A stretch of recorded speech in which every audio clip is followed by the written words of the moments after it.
Bueno, pues buenas tardes a todos. Bienvenidos a la Real Sociedad Económica Extremeña de Amigos del País. El acto de hoy se encuadra dentro de las cuartas jornadas Pro Espacio de la Ciencia, Tecnología e Innovación, dentro del marco del 200 centenario, del segundo centenario, del 200 aniversario de la Real Sociedad Económica.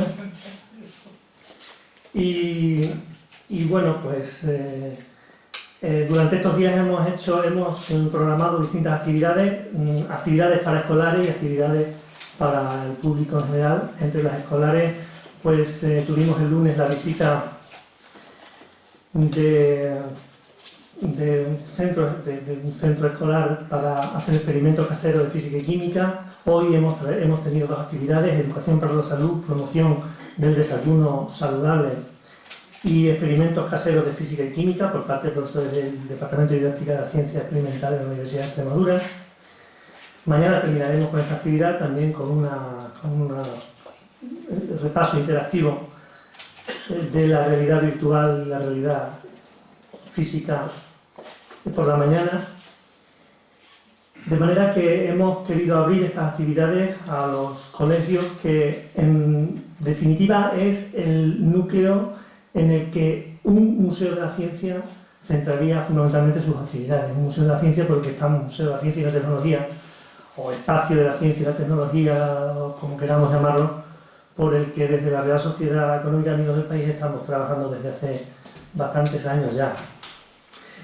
En cuanto a las conferencias, hoy es la segunda conferencia del ciclo. Ayer hubo una conferencia impartida por don Vicente Mellado sobre los museos de la ciencia en la educación científica, y hoy tenemos con nosotros a don Blas Vinagrejara, que va a impartir la conferencia Ingeniería y Medicina, vidas paralelas.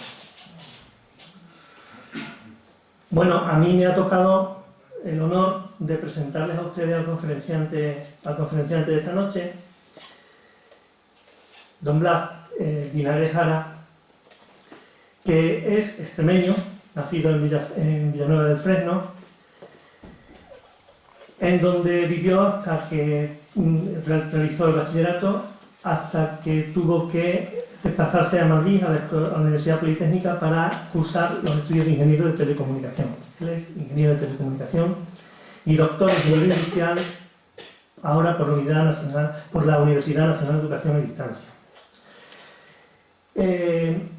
Ha trabajado, su actividad profesional se ha centrado al principio como ingeniero de investigación y desarrollo y director del departamento en varias compañías entre 1985 y 1994. Principalmente ha trabajado en los campos de guerra electrónica y automatización industrial, hasta que en 1994 entra a formar parte del claustro de la Universidad de Extremadura. Concretamente en el departamento, hoy es el Departamento de Ingeniería Eléctrica, Electrónica y Automática. En aquella época tenía el disparatado nombre de Departamento de Electrónica e Ingeniería Electromecánica, reconvertido ahora. Actualmente es profesor titular de universidad en el área de Ingeniería de Sistemas y Automática, aunque hace poco tiempo ganó la acreditación a la cátedra, a la que esperamos que se incorpore cuando sea posible en la universidad. Cátedra del mismo área, de Ingeniería de Sistemas y Automática. Su actividad se desarrolla en la Escuela de Ingeniería Industriales, en donde compartimos penas y alegrías, y sobre todo compartimos el interés por la calidad y el buen hacer en nuestro ámbito de trabajo. En cuanto a su actividad curricular como investigador, pues ha participado en 4 proyectos nacionales, 3 proyectos autonómicos, relacionados todos con procesos industriales, servomecanismo, biomecánica, robótica, etc. Es coautor de 2 libros, 10 capítulos de libros, un montón de artículos en revistas indexadas, un centenar de contribuciones en congresos internacionales. Ha dirigido 5 tesis doctorales, más de 30 trabajos fin de carrera. Ha obtenido diversos premios, como el Premio Tribuna al Investigador Innovador, Premio a la Innovación para la Investigación, perteneciente a grandes empresas. También tiene el Honor Award el famoso of Fractional Derivatives and its Application, también tiene el Best Paper Award Control Engineering Practice, en fin, tiene un currículum investigador que también está marcado por los reconocimientos, lo cual no es fácil en nuestra actividad. Recientemente he iniciado una línea de investigación en ingeniería biomédica que le ha conducido a día de hoy a ser coordinador del máster universitario en ingeniería biomédica de la UES, que es un máster universitario que se imparte entre la Escuela de Ingeniería Industrial, Facultad de Ciencias y Facultad de Medicina, por el que luchó bastante, participó en el diseño, ha sido su impulsor y hoy día también es coordinador de la unidad de ingeniería del recientemente creado Centro de Tecnificación del Deporte Paralímpico. De manera que su actividad viene centrada ahora en el campo de la ingeniería biomédica, o de la ingeniería biomédica, sí, fundamentalmente. Ha impartido varias conferencias, una decena de conferencias, tanto nacionales, en la Universidad de Sevilla, la Universidad de Valencia, no voy a detallarlas porque sería un poco largo, la Real Academia de Ciencias Exactas, la Escuela Técnica Superior de Ingeniería Informática en la Universidad Nacional de Educación a Distancia y también internacionales, la Universidad de Illinois, su Universidad Técnica de Cosice, el Delft University of Technology, en fin, en la ASM del IE Cubo ha impartido en Boston en agosto pasado mismo una conferencia sobre asuntos relacionados con la mecatrónica y la automatización. En fin, tiene como veis, un currículum muy amplio y desde mi punto de vista muy bien canalizado a su actividad. Tengo que reseñar que este curso, por último, ha impartido la lección inaugural del curso en la Facultad de Medicina de la Universidad de Extremadura. Y lo digo así, con este énfasis porque de esta forma pasa a formar parte de la envidiada categoría de profeta en su tierra, creo yo. Es una cosa que muchos aspiramos y pocos habéis conseguido. Pero bueno, creo que no es mal honor tener un honor en tu tierra.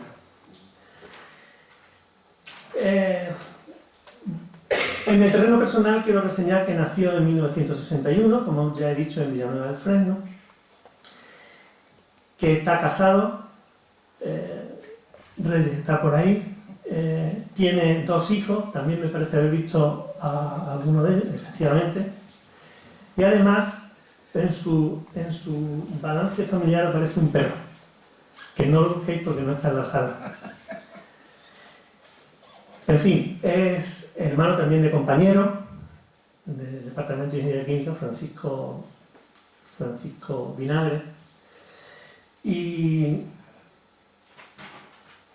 quiero señalar también su afición compartida por la lectura en general y la literatura en particular. Esta es una faceta de Blas que tampoco parece que conozca mucha gente, por lo menos por la escuela. Yo he tenido la suerte de compartirlo un poquito en determinadas ocasiones y tengo que decir que Blas es una persona muy formada también en temas de literatura y es un gran lector. También ha hecho sus pinitos en el mundo del ensayo y no sé si algún otro género que yo conozca, solo el ensayo.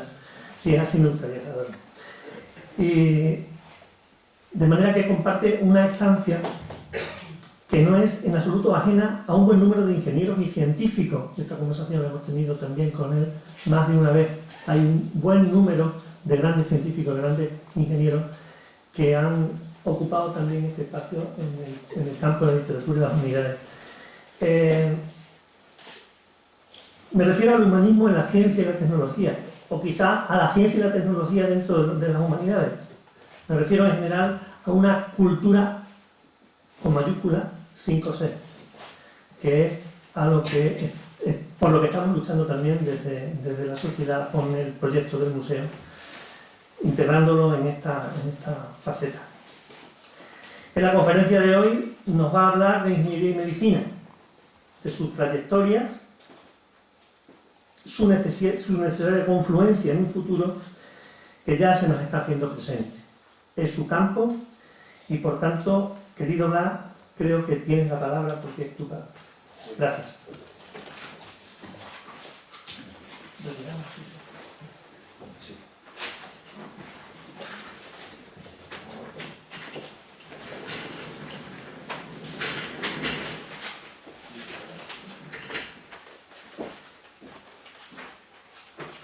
Muy bien, muchas gracias, Alfredo. Espero que ustedes no se hayan creído todo lo que ha dicho. Lo del perro sí es verdad, pero hay algunas otras cosas. Bien. Bueno, estamos poquitos y casi todos nos conocemos. Yo conozco a casi todo el mundo aquí, así que le dedico la charla, como hacía Stendhal con sus libros, ¿no? To the happy few, a los felices pocos, ¿no? Yo me apoyo en este hombre, Sir Thomas Browne, que era médico, para atreverme a hablar ante todos nosotros de dos materias, ingeniería y medicina, de las que de una sé un poco y de otra casi nada, pero como me interesan mucho, pues más que contarles cosas que sé, voy a compartir con ustedes cosas que me interesan, ¿no?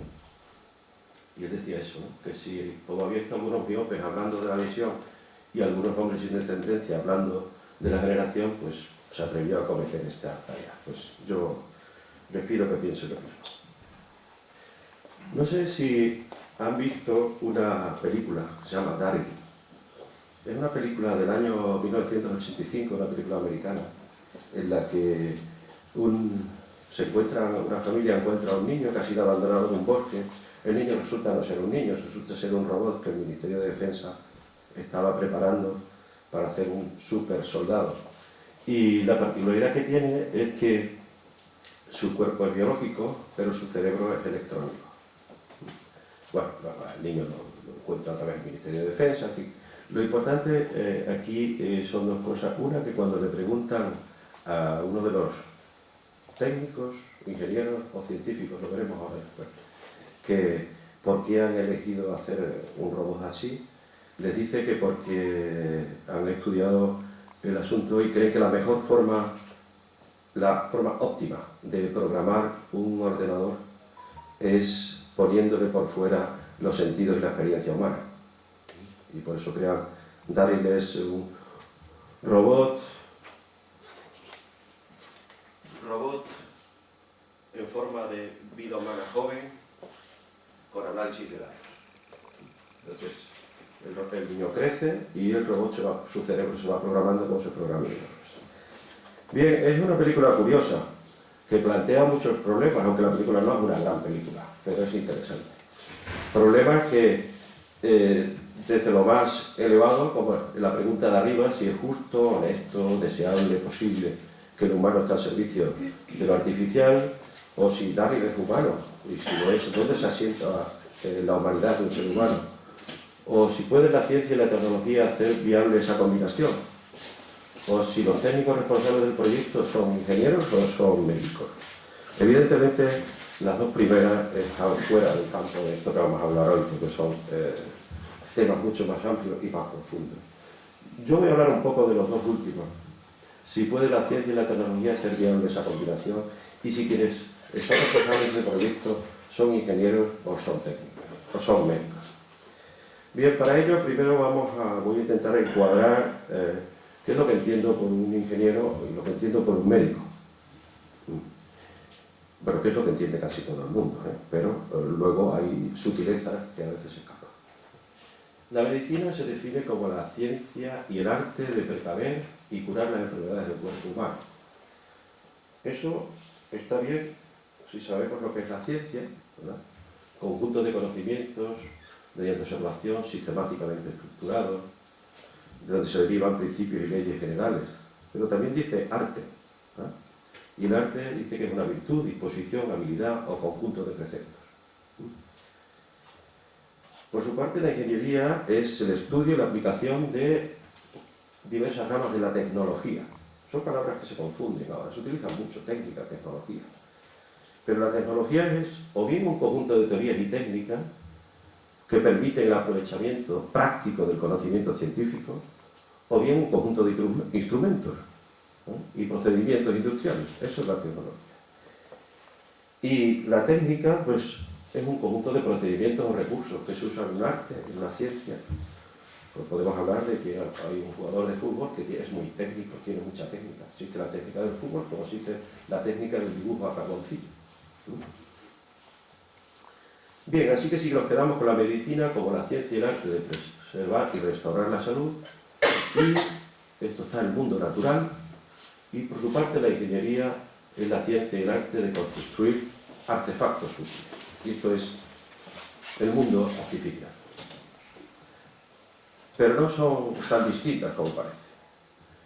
Imaginen ustedes que alguien que trabaja con problemas concretos, con casos, con toda la complejidad del mundo real que tiene un caso, que su éxito está en una solución satisfactoria y que puede llegar a esa solución empleando, primero, información incompleta, recursos limitados, el conocimiento científico disponible, la tecnología disponible y el conocimiento de éxitos anteriores, y además lo que tenga de creatividad, ingenio u ojo clínico. Además que su formación está basada fundamentalmente en aprendizaje basado en casos o en proyectos, y que su actividad en realidad es transitiva, no se agota en sí misma, y que si genera un nuevo conocimiento es una posibilidad que estaba ahí, pero no es su finalidad. Bien, si yo le pregunto, ¿eso qué es? ¿Un ingeniero o un médico? Pues no está tan claro, ¿verdad? Podría ser cualquiera de los dos. De hecho, este señor, no sé, podría ser un ingeniero o un médico. En este caso un ingeniero, pero pues, podría ser un médico. Para separarlos o para diferenciarlos, el método científico es otra cosa, ¿no? Observación, inducción, la hipótesis, la experimentación, demostración o refutación y la tesis o teoría. Eso es lo que hace un científico. Como los científicos han tenido siempre mucho más reconocimiento social, hasta hace bien poco, ¿verdad? Pues Linneo denominó a nuestra especie Homo sapiens, pero realmente nosotros somos más, o tanto, Homo faber como Homo sapiens, ¿verdad? De manera que la ciencia, para resumir y para encuadrar lo que voy a contar, podríamos decir que se ocupa de la descripción de lo que es, con toda la complejidad que eso tiene, ¿verdad? La medicina trata de preservar lo que es, ¿no? Y la ingeniería lo que hace es incrementar, hacer cosas que no han existido antes, que no han existido antes. Pero están completamente relacionadas. La ciencia proporciona tanto a la medicina como a la ingeniería conocimientos y métodos. Y la ingeniería proporciona tanto a la ciencia como a la medicina dispositivos, ya sean estos máquinas o procedimientos, formas de actuar, ¿no? Donde se ha montado un dispositivo policial, ¿no? Pues una forma de actuar, ¿no? Un plan. Pero últimamente, en los últimos 100 años, ¿verdad?, la medicina está proporcionando muchos ejemplos a la ingeniería. ¿Cuál ha sido el camino recorrido? Lo vamos a hacer muy rápido en dos partes. Evidentemente, la primera intervención quirúrgica de la que tenemos noticia fue en el Paraíso, ¿verdad? Y no dejó cicatriz ni necesitó anestesia ni nada de eso. Pero no quedaron, los procedimientos que se siguieron no nos sirvieron para mucho, porque no podemos aprenderlo. Bueno, pues es decir que la medicina, tanto en la tradición judeocristiana como en la tradición griega, ¿verdad?, procedía de los dioses, ¿no? Y estaba relacionada con la magia. Ahí tenemos Asclepio y el teatro de Epidaulo, que era su sede.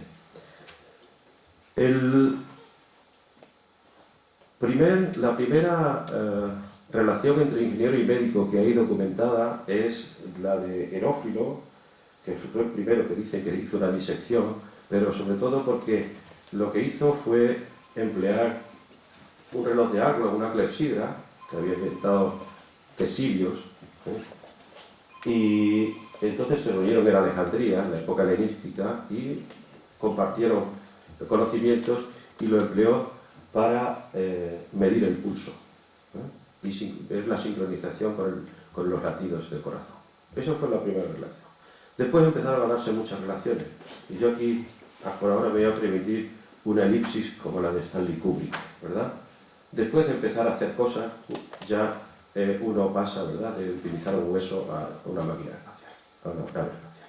Y hoy día vemos los hospitales llenos de un montón de instrumentos, ¿verdad?, que son producto de los conocimientos científicos, pero producto final de la actuación de un ingeniero o de la ingeniería, ¿no? No olvidemos que hemos dicho, la ciencia son las leyes, es lo que es. La ingeniería es hacer cosas con esas leyes.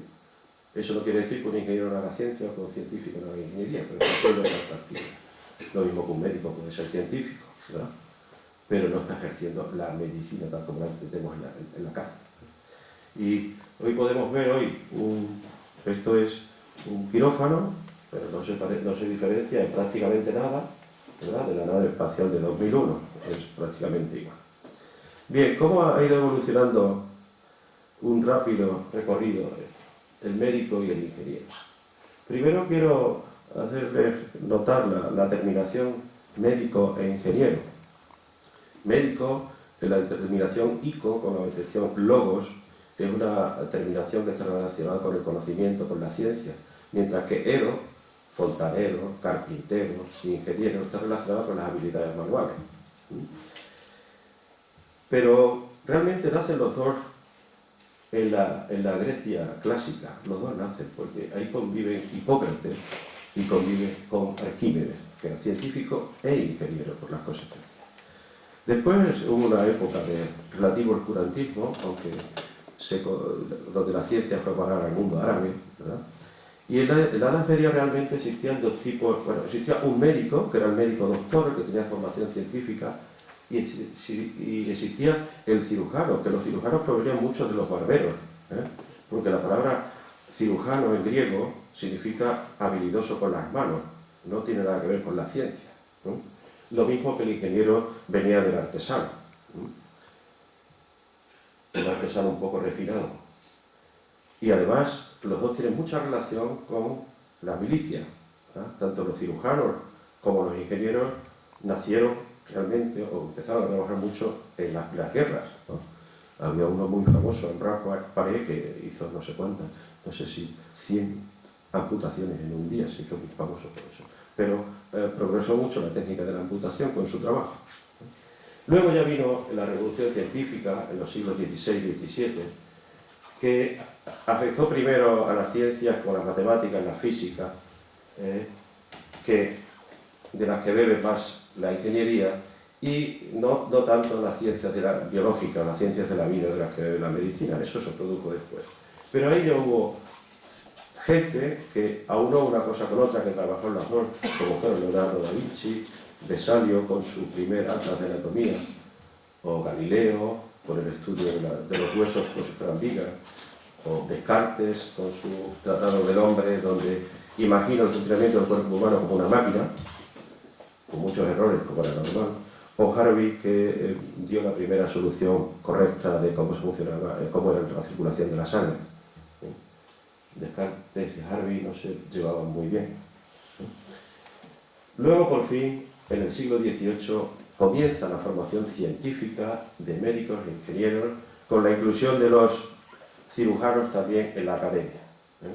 De hecho, los cirujanos entraron en la academia francesa porque le pudieron curar una fístula al rey, que los médicos no eran capaces de hacerlo, entonces los dejaron entrar en la academia.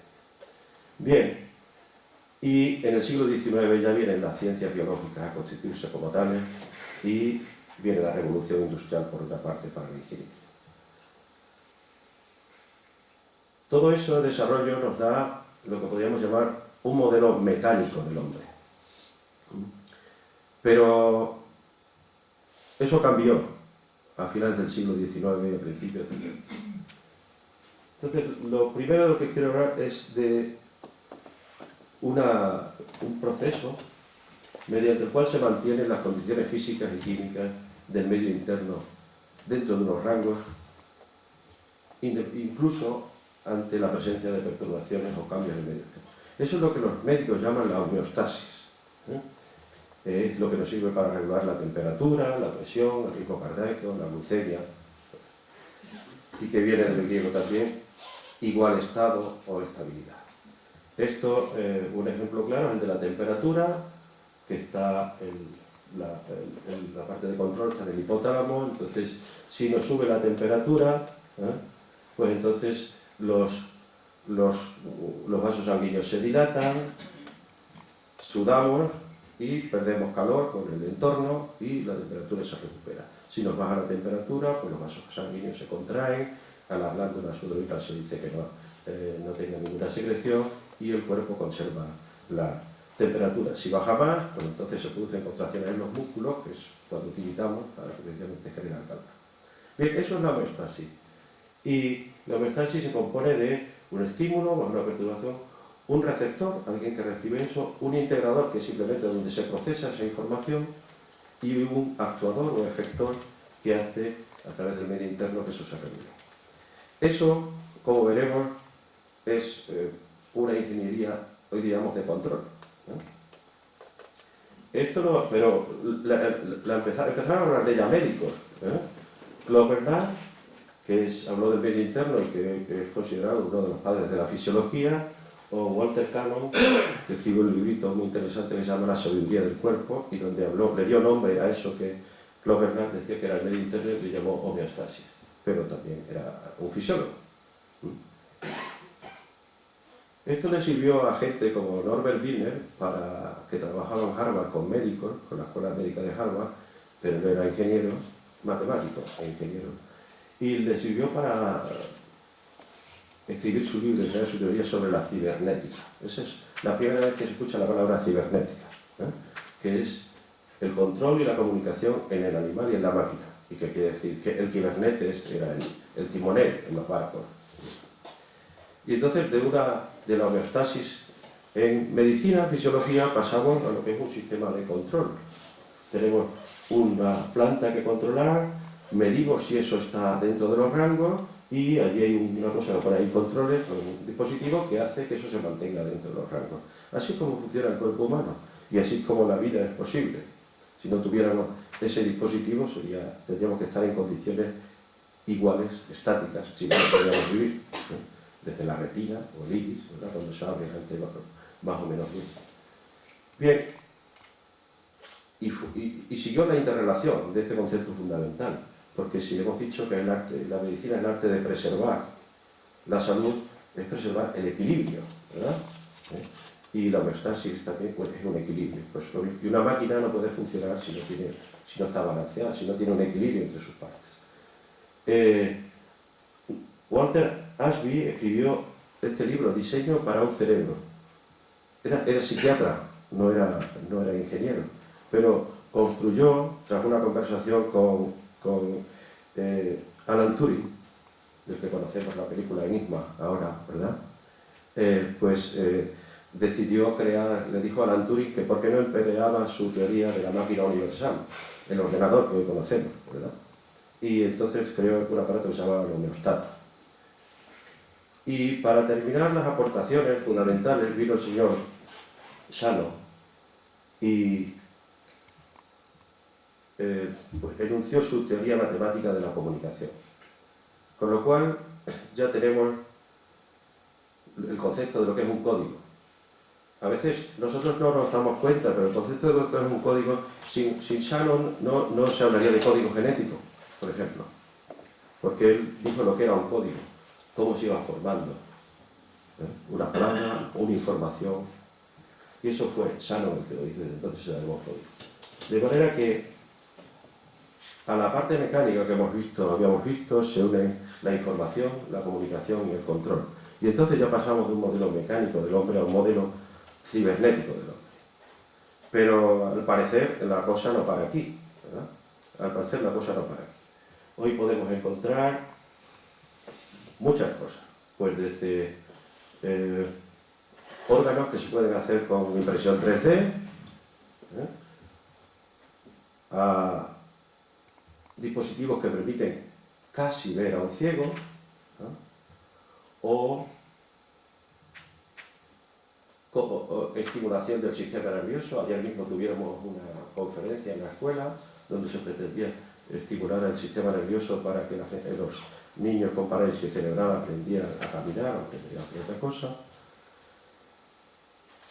Está llegando la electrónica inyectable, que pueden utilizar los neurólogos, los cirujanos. Aparte de los robots que todos conocemos, quirúrgicos, empieza a haber robots no metálicos que pueden hacer una cirugía de próstata mientras está metido en la máquina para poder localizar el tumor. O entrenamiento de los cirujanos sin necesidad de estar tocando, sino con realidad virtual. O la nueva generación de marcapasos que toman la energía de los propios latidos del corazón, como una dinamo.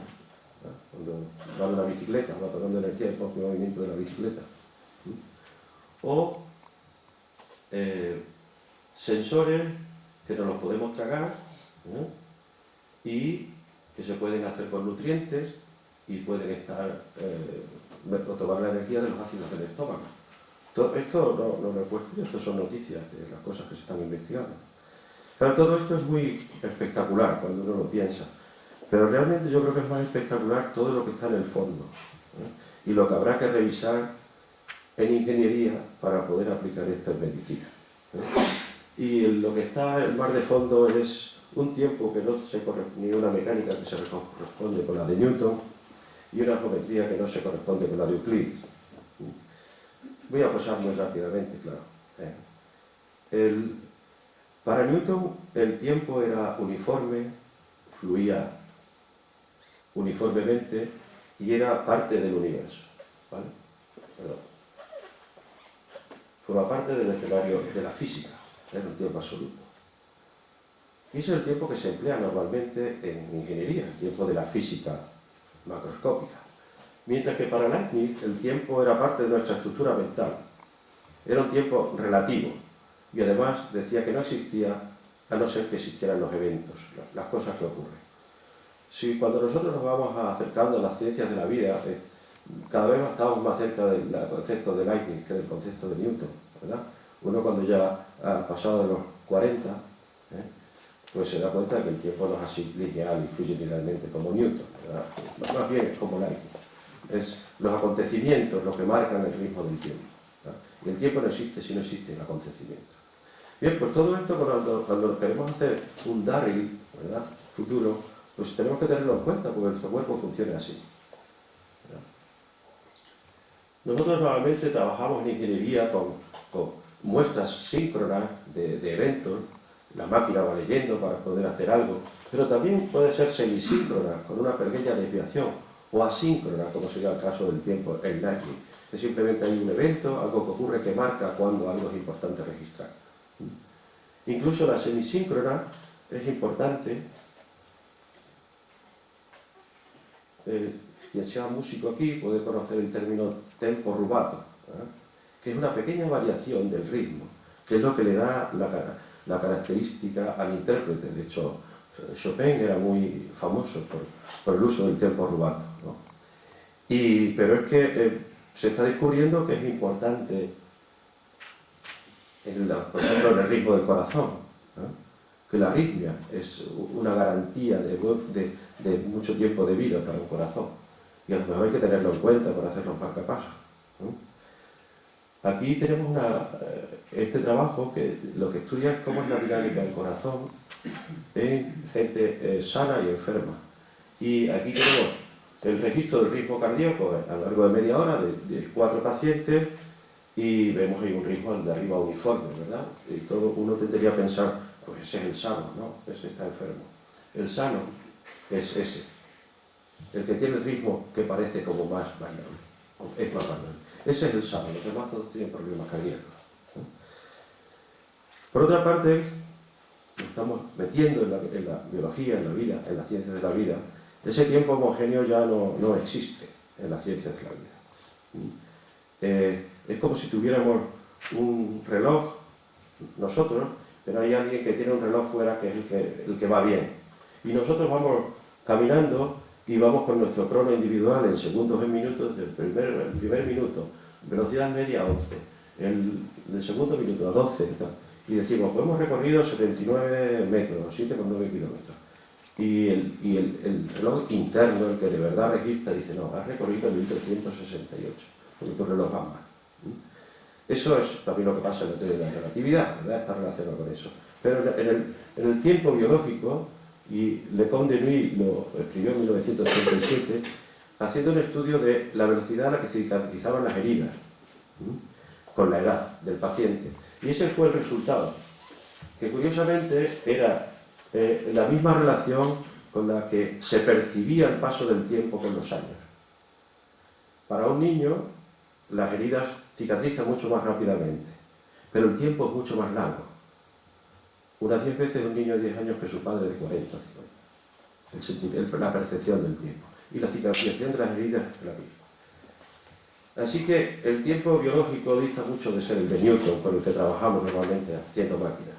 El tiempo biológico es cíclico, el ritmo cardíaco, metabólico, se pasa al futuro a través del pasado, del presente, y la duración del presente, funcionamos igual que una televisión, lleva a lo que se llama la granulación del tiempo, que son dos instantáneas que se diferencian muy poco, es lo que a nosotros nos produce la impresión del movimiento. O sea que nuestro ojo funciona igual que la tele. Esto, si combinamos el movimiento lineal con el circular, ¿verdad? El ritmo cíclico, pues nos da una especie de tiempo que es una hélice, una espiral, que realmente es lo que parece que ocurre. Sí, las cosas de nuestra vida, estoy hablando orgánicas, son cíclicas, pero cada vez tardamos más en dar la vuelta a ese ciclo, ¿no? Cada vez faltamos más. Y realmente también es lo que ocurre con la evolución geológica de la Tierra, ¿no? Se emplea la misma imagen, exactamente la misma imagen. En cuanto a la mecánica, nuestras máquinas normalmente trabajan en equilibrio, la homeostasis. Bien, pero hay cosas que no funcionan así, o que no funcionan así, en nuestras máquinas y en el cuerpo humano. Esto es un ejemplo, si funciona, del tiempo reversible de Newton. Si nosotros tomamos una imagen de la evolución de la rotación de los planetas alrededor de la estrella, y nosotros pudiéramos poner, que yo no he sabido hacerlo, al revés, ¿no? Podríamos ponerlo al revés y no violaríamos ni una sola ley de Newton, ni una sola ley. Todo estaría como tiene que estar. Algo diferente ocurre si intentamos aplicar esto a la vida, ¿verdad? Si leéis un capítulo muy divertido de Silvio y Bruno de Lewis Carroll, que se llama El extraño reloj, pues se encuentra un reloj que hace eso, pero claro, ahí las cosas se están violando todas las leyes incluso para entender, ¿no? Pero lo mismo ocurre si en lugar de los planetas vamos desde el tiempo astronómico, la astronomía, vamos a la climatología. Nosotros vemos esa evolución, está acelerada. Si pudiéramos ponerlo marcha atrás, podríamos ponerlo marcha atrás, pero estaríamos violando todas las leyes de la termodinámica, ¿no? Ahí no se conserva. O sea, hay sistemas, y entre ellos está nuestro cuerpo, que muchos procesos evolucionan lejos del equilibrio, no hasta un equilibrio. Como dijo, ¿verdad?, Heráclito, o dijo Pántarrey, todo fluye, pues eso funciona también en nuestro cuerpo. Y si queremos en la ingeniería hacer cosas para medicina, tenemos que saber hacer cosas en ese entorno, que es un entorno, por lo demás, muy habitual, ¿no? En medicina, o sea, en ingeniería se dice procesos batch, pero bueno, eso es un nombre raro para una cosa muy normal. Cuando uno tiene que hacer una paella, y aquí hay gente que sabe hacer paella, seguro, ¿verdad? Pues tú vas echando los distintos ingredientes y conforme vas echando ingredientes vas obteniendo otra cosa. Tú no puedes ir para atrás. Eso no es reversible. Una vez que tienes hecha la paella no puedes sacar los pimientos, el arroz, la gamba y quedarnos como estamos. Eso no es reversible. Y cuando hacemos la digestión tampoco es reversible. Afortunadamente. Los sistemas reversibles, que son los que normalmente se utilizan en ingeniería, se evolucionan en torno al equilibrio. Y es como si el tiempo no afectase, no existiese. Mientras que los sistemas irreversibles evolucionan lejos del equilibrio, y ahí es donde está lo que se llama la flecha del tiempo. Bien, eso viene a cuento también porque seguramente lo habéis oído hablar de microrobots que se está estudiando, se están intentando diseñar microrobots para que funcionen dentro del cuerpo humano. Nosotros hemos pedido un proyecto nacional, no sé si desea que nos lo den o que no, porque después hay que hacerlo. Sí, eso es lo malo. Entonces, bueno, pues eso queda muy bonito, eso es una animación, en lugar de tener que seguir con el catéter hasta el problema que tengo, un aneurisma, un estresamiento, lo que sea, pues suelta el microrobot, eso navega con un flagelo, ¿no?, de los que tenemos en el cuerpo humano, un espermatozoide, por ejemplo, ¿no? Navega con un flagelo y eso está compuesto mecánicamente, está diseñado para responder así. Pero claro, esto es una animación, no es tan bonita la cosa como la pinta, o no es tan simple como la pinta, porque son muy pequeños. Se habla de microrobots y nanorobots. Nanorobots, esto no es un nanorobot. Un nanorobot tiene esta escala molecular y no está hecho con tecnología mecánica y eléctrica, está hecho con tecnología biológica. Se hace con proteínas, no se hace con... El microrobot es a escala micro, pero no es molecular, es mayor, y eso sí se puede hacer con procedimientos, digamos, habituales de electrónica o de mecánica. Pero el primer problema que encuentran estos robots tan pequeñitos es que no funcionan como una máquina, como un motor o una máquina de lo que podríamos llamar newtoniana, ¿verdad? Que ahí lo tenemos representado, una máquina todo compleja que queramos. Estos son motores moleculares o máquinas moleculares. En esto de aquí abajo podemos ver un rotor y un estator, arriba algo que mueve un brazo. Así funcionan nuestras moléculas, ¿eh? Pero ¿qué es lo que ocurre? Que son tan pequeñitas que están sometidas a lo que se llama el movimiento browniano. ¿Bien? Esto es un ejemplo que puso de cómo funcionaba Feynman, se llama el trinquete de Feynman, ¿no? Y es que pues, las moléculas van dando en esa pala, ¿no?, para explicar cómo se puede mover, van dando en esa pala, pero allí tiene un trinquete, de manera que solo puede moverse en una sola dirección. Y así puede ejecutar un trabajo, por ejemplo, levantar esa carga que tiene ahí, o moverse, ¿no? Bien, con lo cual dejamos ya de entrada la mecánica newtoniana y nos vamos a otra cosa. Y además tiene que realizar un trabajo dentro, tiene que llevar un montón de cositas, como una tuneladora o algo para moverse. Y entonces se le une a la parte newtoniana, no newtoniana, el movimiento browniano, se le une lo que se llama el estar en bajos números de Reynolds. Eso es, en mecánica de fluidos hay un número, se llama el número de Reynolds, que te dice la relación que hay entre las fuerzas inerciales y las fuerzas viscosas. ¿Qué es lo que ocurre? Que cuando estamos en el mundo macro, estamos por aquí por la derecha de esa gráfica, las fuerzas viscosas de arrastre son pequeñas, muy pequeñas frente al peso, domina la inercia. Por eso los que nadamos mal podemos nadar. Si tuviéramos a bajos números de Reynolds sería imposible que nadásemos, porque no nos deslizaríamos, porque las fuerzas viscosas dominan sobre las de la inercia.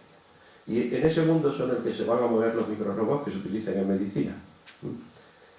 De forma que si uno no hace bien el movimiento, lo que ha hecho para avanzar, si hace el mismo movimiento para atrás, se vuelve para atrás, no se mueve. Esto en mecánica de fluidos se llama régimen de Stokes. Bueno, esto va a ir un poco lento, pero bueno, simplemente lo que se ve ahí es que hay tres gotas de tres colores distintos, le da vueltas, se mezclan hasta cierto punto, y cuando le da vueltas al revés, están las tres gotas como estaban. No es una película, eso es lo que ocurre. Eso lo que nos dice, bueno, eso lo que nos dice es que si queremos hacer un robot que se mueva ahí dentro del cuerpo humano y sea tan pequeñito que pueda llegar a donde nosotros queramos, tiene que ser flexible, tiene que hacer lo que se llama un movimiento no recíproco, tiene que actuar como un flagelo, no puede moverse, tiene que hacer movimientos que no sean igual a un lado que para otro, porque si no se queda en el mismo sitio. Eso no ocurre en una piscina de natación. Y por último, tendremos que afrontar otra geometría distinta de la euclidia.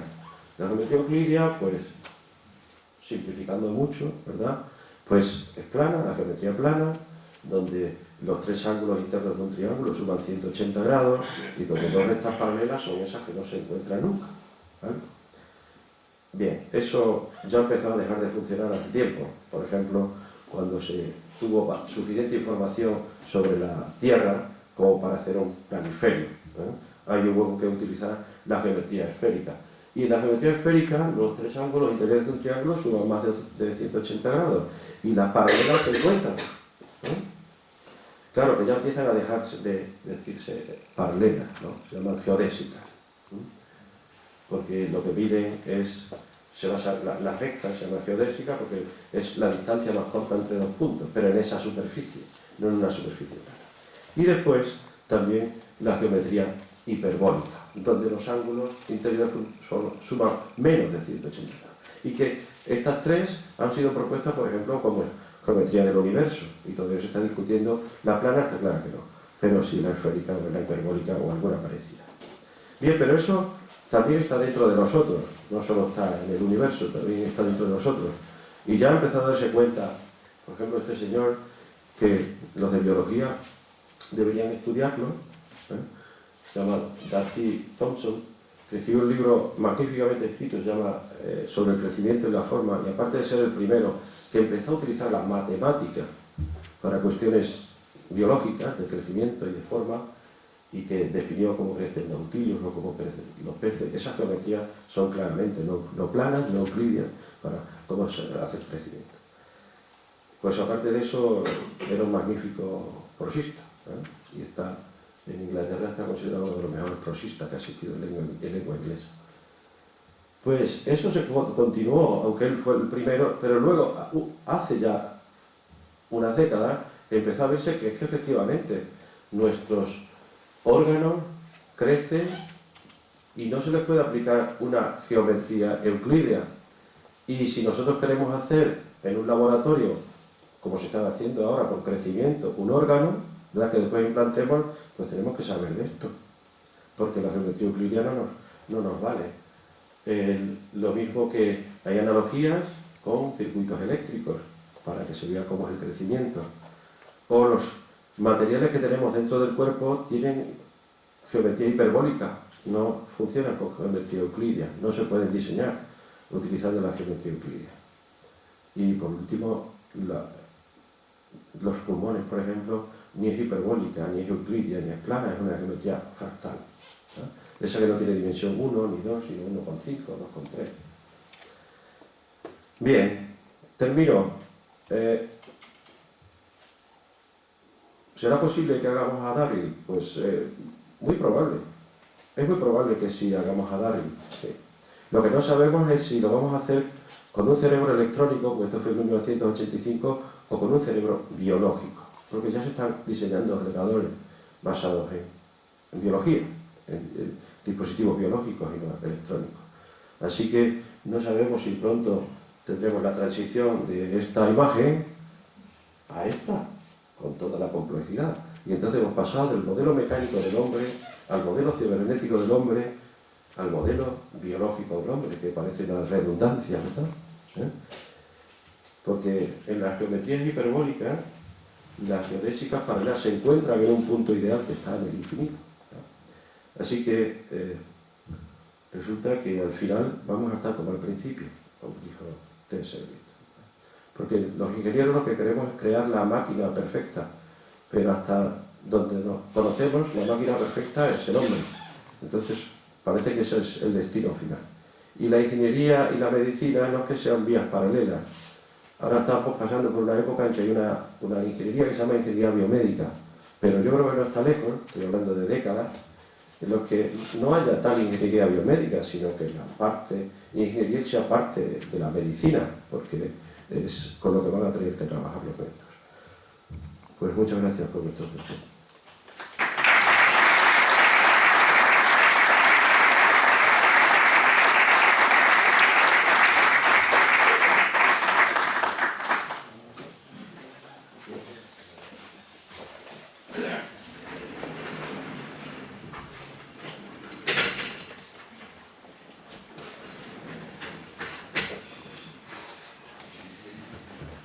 Bueno, pues si os parece, abrimos un turno de intervenciones, abrimos un coloquio sobre el futuro, sobre la biología, sobre la medicina, sobre la ingeniería, sobre lo que queráis.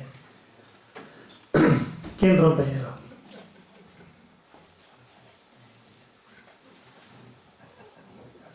Venga, Lorenzo. Oyendo la conferencia, te queda dos mundos que aparentemente están como muy lejos, ¿no? Pero que cuando empezamos a hablar de los temas, ingeniería y medicina parece que son mundos muy lejos, ¿no? Y al final has terminado